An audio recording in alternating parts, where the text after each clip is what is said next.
Hey guys, my name is Jennifer. I'm with Construction Landscape Company. I'm a landscape designer and I just wanted to show you our newly landscaped backyard. Some of the things that we've done, some things that have not worked so well, some things that have done beautifully.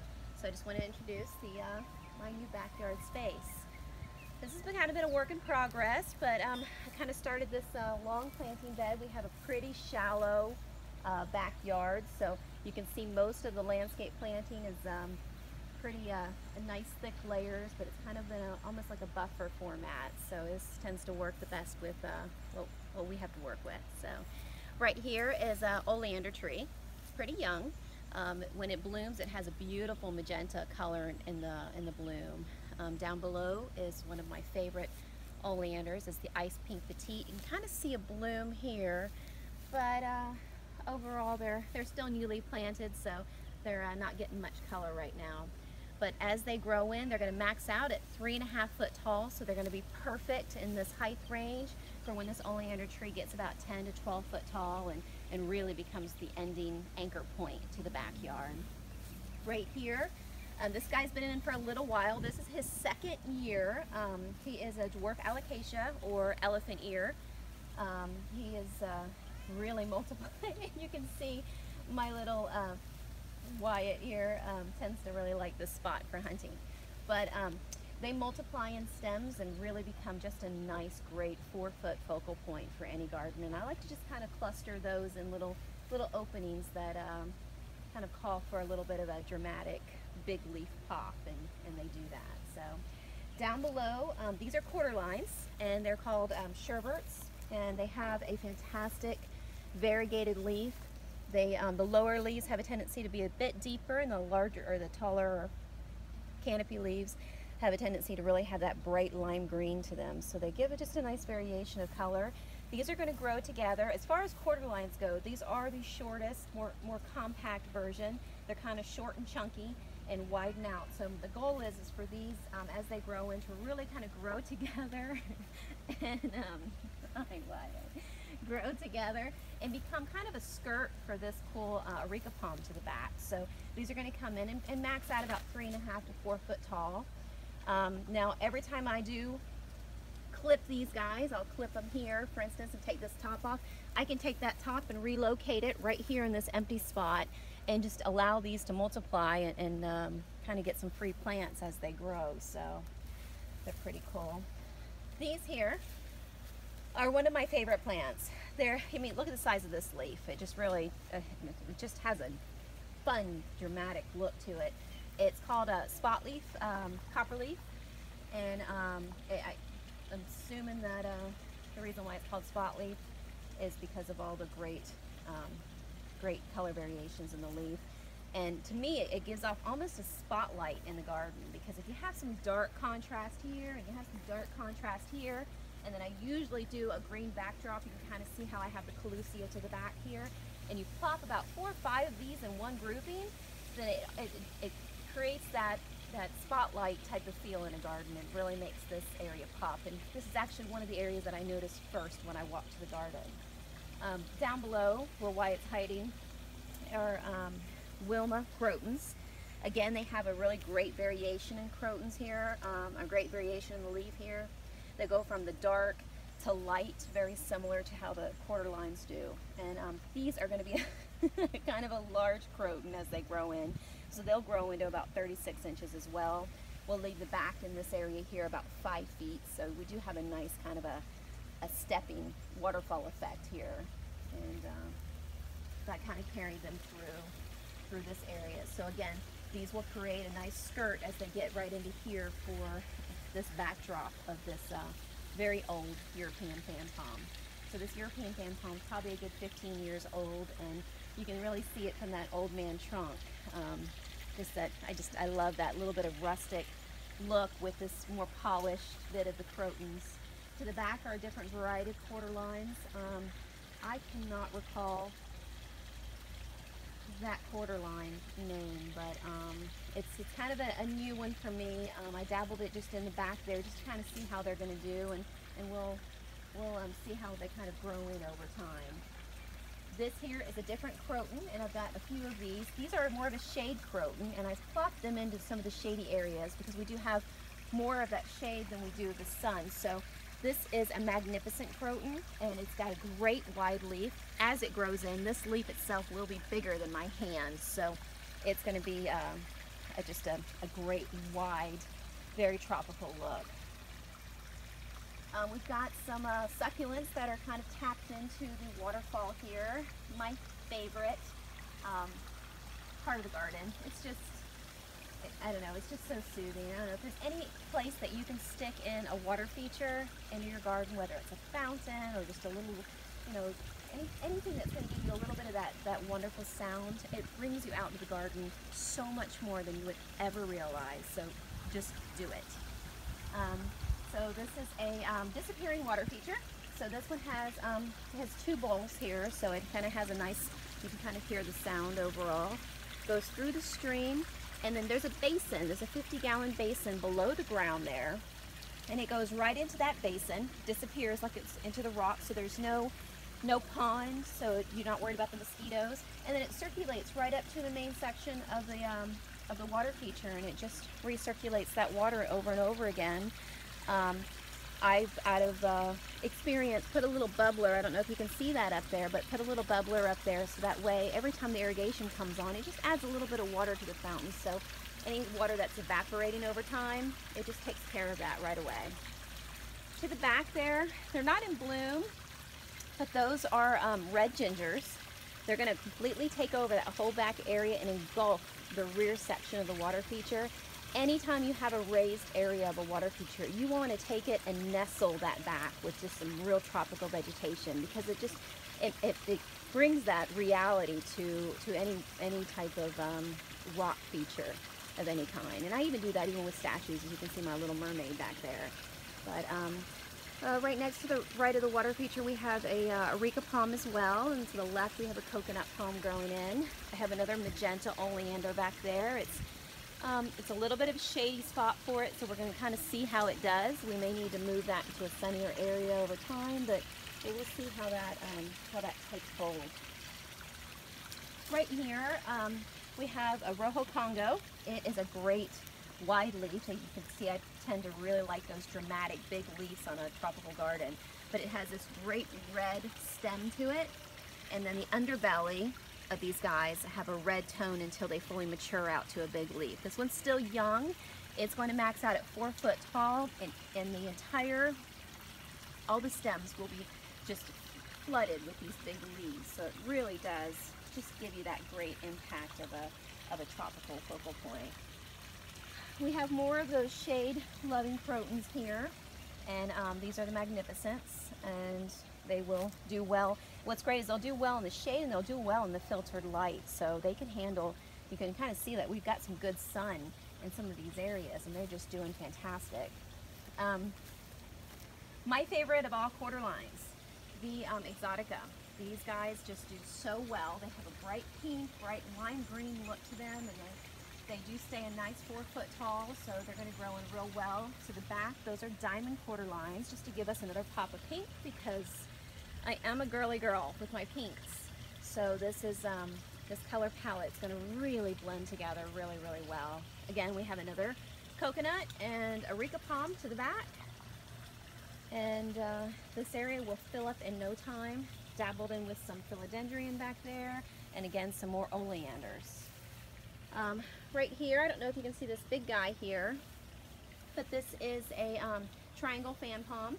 I use, now a lot of people plant the triangle forward, but I really love the look of the fan facing us, so I kind of place them just like you would a fan palm, and leave them flat towards the focal point. So it tends to make a nice, I don't know, a nice dramatic tree. It has a great silver look, and I don't know if you can see that center in there or not, but that has has almost like a velvety, deep burgundy look to the trunk, to the center. I think that makes a nice feature. Right here we have a Queen Emma.